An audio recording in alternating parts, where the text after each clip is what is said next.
Olá pessoal do nono ano da Rede Municipal de Ensino de Picos, tudo bem com vocês? Aqui quem fala é o professor Rubens Leal da disciplina de História. Gostaria de convidá-los a assistir a nossa aula de número 19, que você poderá acompanhar no seu livro didático entre as páginas 76 e 131. Professor Rubens, quantas páginas? Na verdade, pessoal, essa aula 19 é a nossa última aula do semestre e eu gostaria de utilizá-la para fazer uma revisão geral de todos os conteúdos trabalhados nesse segundo bimestre letivo de 2021. Então nós trabalharemos 5 conteúdos a partir de agora, por isso essa abrangência de páginas. Vamos lá então? O primeiro conteúdo que nós trabalhamos nesse bimestre letivo foi lá no início de maio, Primeira Guerra Mundial.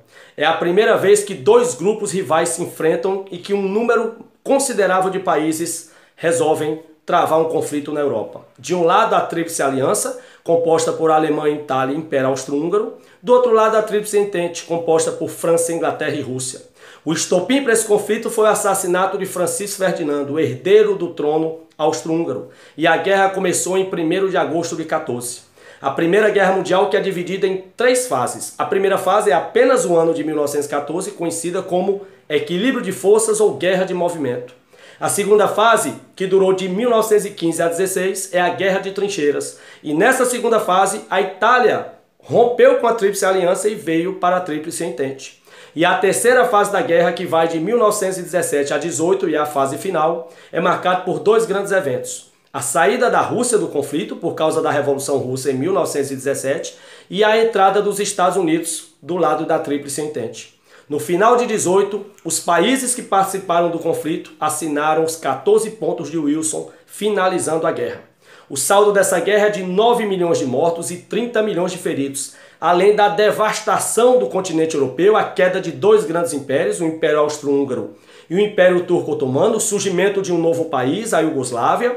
E em 1919, França e Inglaterra reuniram-se no Tratado de Versalhes, onde resolveram punir a Alemanha pela guerra e criar uma organização no sentido de evitar novas guerras futuras, a Liga das Nações. Foi assim que findou a primeira grande guerra do século XX. Um outro conteúdo trabalhado no mês de maio foi a Revolução Russa. Em 1917, a Rússia tornou-se o primeiro país do mundo onde os trabalhadores fizeram a revolução, derrubaram o imperador Nicolau II e tomaram o poder implantando uma ditadura socialista. A princípio com Lenin, o grande líder dos trabalhadores, e após a morte de Lenin em 1924, Stalin assumiu o poder. A Rússia, que começou Rússia como ditadura socialista em 17, mas em 22 tornou-se União Soviética, uma grande potência socialista, que terminou participando ativamente da Segunda Guerra Mundial e após o fim dessa guerra, iniciando a Guerra Fria contra os Estados Unidos. Perdeu a Guerra Fria, a União Soviética, e acabou se desintegrando no ano de 1991. Não existe mais União Soviética. O país se dividiu em 15 países em 1991, finalizando a Guerra Fria e sendo derrotada pelos Estados Unidos, que a partir de 91 assumiu o papel de maior potência econômica mundial. Um outro conteúdo que nós trabalhamos foi a crise de 29, a maior crise econômica da história do capitalismo, que atingiu os Estados Unidos e que eclodiu, atingiu seu auge dia 24 de outubro de 1929. Uma crise que foi marcada pela superprodução. Os empresários americanos produziram muito no campo e nas fábricas durante a Primeira Guerra Mundial, entre 14 e 18, para vender para os países envolvidos em conflito, só que a guerra acabou e os empresários continuaram mantendo o mesmo ritmo de superprodução, sem ter mercado consumidor para tantos produtos. Isso gerou uma crise e decretou a falência de várias empresas em 1929. Em 32, o presidente americano eleito, Franklin Delano Roosevelt, criou um programa de recuperação econômica dos Estados Unidos. O New Deal, o novo acordo, onde o Estado gerou milhões de postos de trabalho e pregou o incentivo ao consumo. Em 10 anos, os Estados Unidos estavam totalmente recuperados da crise de 29. Um outro conteúdo que foi trabalhado agora no início de junho foi o totalitarismo, o nazifascismo, os regimes totalitários europeus. O nazismo na Alemanha com Adolf Hitler, o fascismo na Itália com Benito Mussolini, o salazarismo em Portugal com Antônio de Oliveira Salazar e o franquismo na Espanha com Francisco Franco.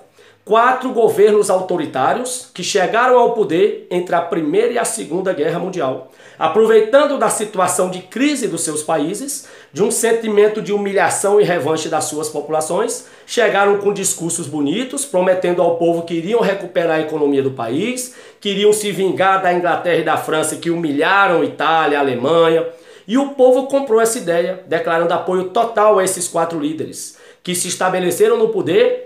Hitler e Mussolini, inclusive, se uniram e deflagraram a Segunda Guerra Mundial, onde a Alemanha e a Itália foram, assim como na Primeira Guerra, mais uma vez vencidos. Acabava-se aí o sonho totalitário e aquele regime de exceção na Alemanha e na Itália. E, por fim, nós trabalhamos também, agora no mês de junho, a Segunda Guerra Mundial, que começou em 1º de setembro de 1939, quando o exército nazista invadiu a Polônia. Todos sabem que Hitler começou um processo expansionista na década de 30, ocupando vários territórios, e em 1939, França e Inglaterra chamaram Hitler para um acordo. Na Conferência de Munique, Hitler prometeu que não invadiria mais nenhum território europeu. Só que em 1º de setembro de 1939 ele invadiu a Polônia. França e Inglaterra revidaram e iniciaram a Segunda Guerra Mundial. A primeira fase da guerra era totalmente favorável aos países do eixo, Alemanha, Itália e Japão. Hitler conquistou vários territórios nessa primeira fase, só que a guerra mudou. Primeiro, quando Hitler fez uma operação mal sucedida e invadiu a União Soviética, provocando a entrada desse país na guerra.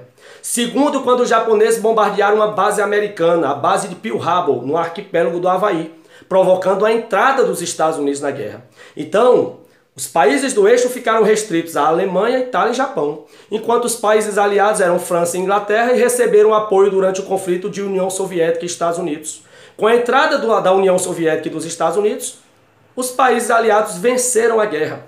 O primeiro país a se render do eixo foi a Itália, em 1943. Em 1945, Hitler cometeu suicídio e a Alemanha também se rendeu.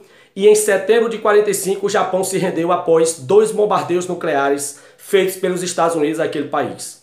Um bombardeio de Hiroshima e o bombardeio de Nagasaki em agosto de 1945.